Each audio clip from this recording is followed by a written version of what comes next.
The boats are very cool to sail in a variety of conditions. Sailed most other boats over the years, and it's the boat I keep coming back to. You can go out there and race hard and fast in any condition, which I don't think you can do in any other boat. And the competition is friendly but very competitive and a very high level without having to do it every day of the week.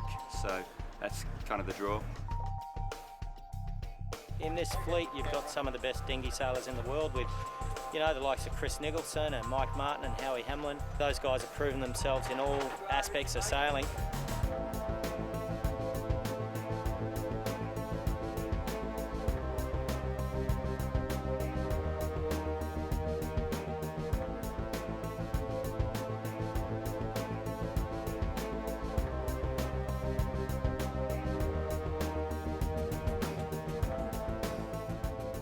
The 505 class is a great class because it has a very high level without having the Olympic contingent in it.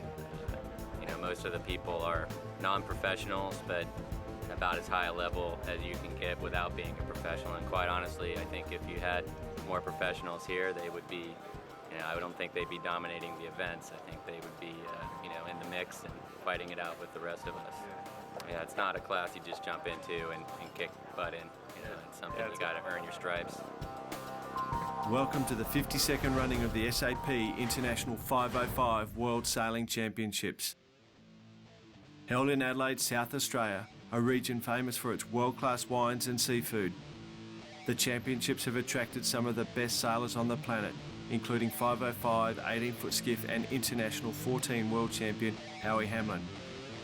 Ian Pennell, winner of 35 world, European and national championships, and Australia's greatest ever sailor, 9 times world champion and 2 times Olympian Chris Nicholson. Sailing is conducted on the ocean on the beautiful waters of the St Vincent Gulf, and this is the 3rd time the Brighton and Seacliff Yacht Club has hosted the World Championships. The members have done everything to ensure that this is the perfect event.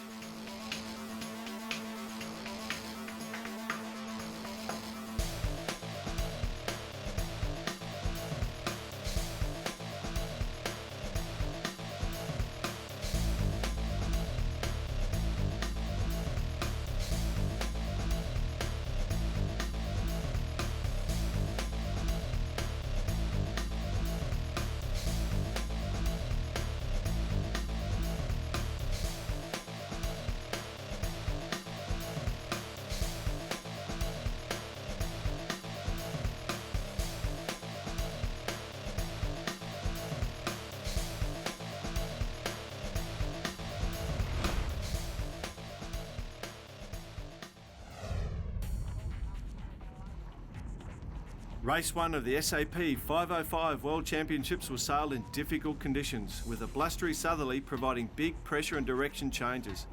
Gusts as strong as 25 knots were felt, as were lulls as low as 12 knots. We also saw shifts of up to 30 degrees and lumpy seas, making challenging conditions for all the competitors. There are 2 courses, today's being the short course. Competitors tack up into the wind, round the top mark past a clearance flag and come downwind through a gate where they can elect which way to pass.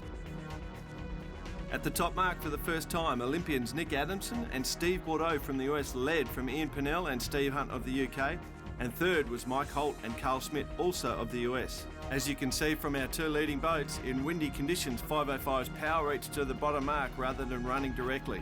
Also moving up on the first reach were 2 local boats, Sandy Higgins and Paul Marsh with the Blue Spinnaker, and Robbie Jewson and Jordan Spencer sailing on the Commonwealth Bank boat. Into the mix were Howie Hamlin and Fritz Lanzinger of the US, and the Danish team of Jan Sogman and Morten Ramsbæk. With the black kite there is the young team of Parker Shin and Gareth Williams.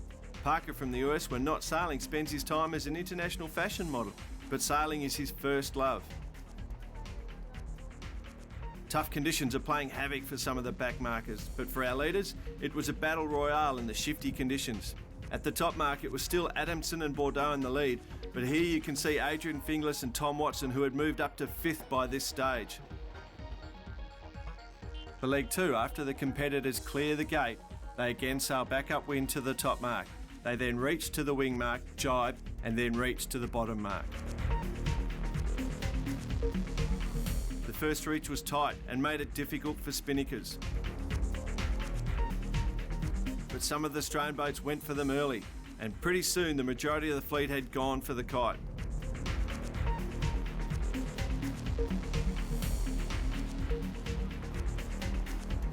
But it was still very difficult to fetch the wing mark in the challenging conditions.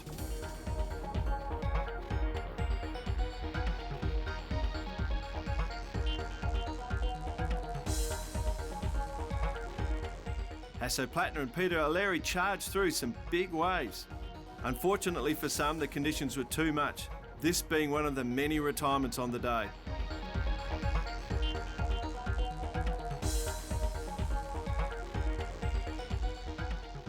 For leg 3, after completing another beat and a run, competitors sailed one final beat to the finish. Locals Higgins and Marsh flew down the second reach and then made some big gains working the shifts to the right-hand side of the course upwind and rounded the top mark for the final time with a 30-second lead over Holt and Smith and Pennell and Hunt. The next Australian boat to round was also a local boat, the team of Jewson and Spencer having a great debut at the 505 Worlds. Also in the mix was US superstar Howie Hamlin, fresh from winning the International 14 Worlds in the US.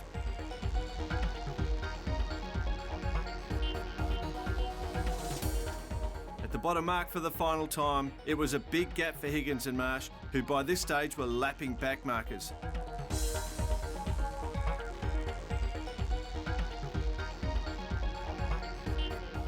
Victory in race 1 for Higgins and Marsh in their home event. Second was Holt and Smith and third Pennell and Hunt.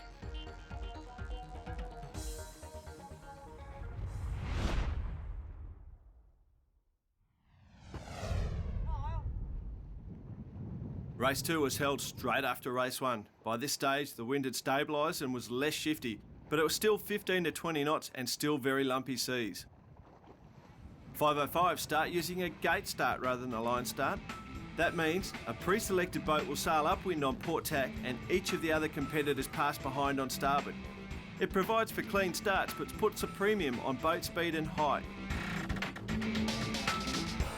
At the top mark for the first time we saw Adamson and Bordeaux again to the fore. This time they were pursued by Jens Fidel and Jonas Tellen of Germany. Queenslanders Adrian Finglas and Tom Watson led the second bunch around in fourth. Adrian had finished second overall at the Etchell World Championships last year.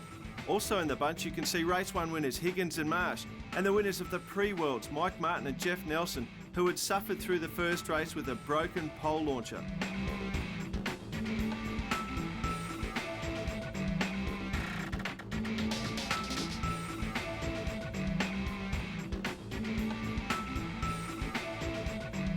Conditions remained difficult with strong gusts catching some competitors out downwind. To the top mark the second time it was still Adamson and Bordeaux from Findel and Tellen, but in third now it was Martin and Nelson who had powered through on the first run. Again the reaches were tight with competitors not hoisting spinnakers until well clear of the top mark. Sailing a 505 is a joy and you can see they really enjoy a strong breeze. Martin and Nelson had passed Adamson and Bordeaux. They absolutely flew uphill in the strong conditions, winning by 45 seconds. Third it was Findel and Tellen, and Higgins and Marsh also had another great result, as did the Danes Saugman and Ramsbach, and Kevin Torr and John Bell of the US. At the end of 2 races, our leaders were Mike Holt and Carl Smith from the US on 5 points, and second was Nick Adamson and Steve Bordeaux, also of the US, on 6 points, and the local boat, Sandy Higgins and Paul Marsh, on 9 points. Now let's hear from our winners of the first 2 races. It was a good day off. We're obviously a lot happier. I didn't have such a good lead up to the regatta, but today was fantastic. I'm absolutely knackered. Can hardly walk. It's still fairly open. It's only early days. As I say, we didn't have such a good lead up to it, but we're a lot happier now, and I think we got the boat speed, and I'll just see what happens. We had some breakdown issues sort of pre-first race, and our pole launcher line, our pole launcher cleat exploded on the first reach. So we really, downwind, we'd lose 4 or 5 boats every run, and we'd pick up, 2 or 3 every beat, but it was a losing proposition, so we kept moving back in the fleet. We got something jury-rigged in between races, and so we were fully operational. We're a big team, so we definitely like to sail in the breeze, and in California it's pretty windy in the summertime, so we definitely have us, along with the other West Coast teams in the United States, have a lot of experience in the breeze. So anytime you win a Worlds race, it's always a bonus.